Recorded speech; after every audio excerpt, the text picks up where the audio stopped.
নমস্কার বন্ধুরা, আমার নতুন একটি ভিডিওতে আপনাদের স্বাগত। আজকে আমি নিয়ে এসেছি এই গরমে কোল্ড কফি রেসিপি নিয়ে। আমি এখানে একটা বাটি নিয়ে নিয়েছি, তার মধ্যে দিয়ে দিচ্ছি 1 চামচ মতো চিনি আর দিচ্ছি 2 চামচ মতো ডাস্ট কফি। এর মধ্যে সামান্য পরিমাণ জল দিয়ে দেব। দিয়ে আমি একটা হ্যান্ড ব্লেন্ডার দিয়ে ভালো করে ফেটিয়ে নেব।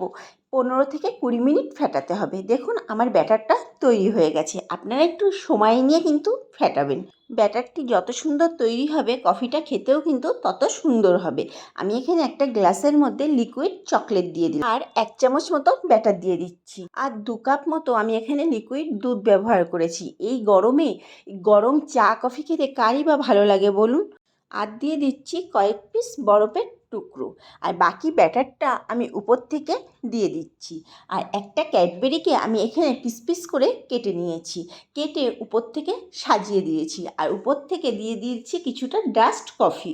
এই গরমে গলাটাকে ঠান্ডা রাখতে আমার কোল্ড কফি তৈরি হয়ে গেল।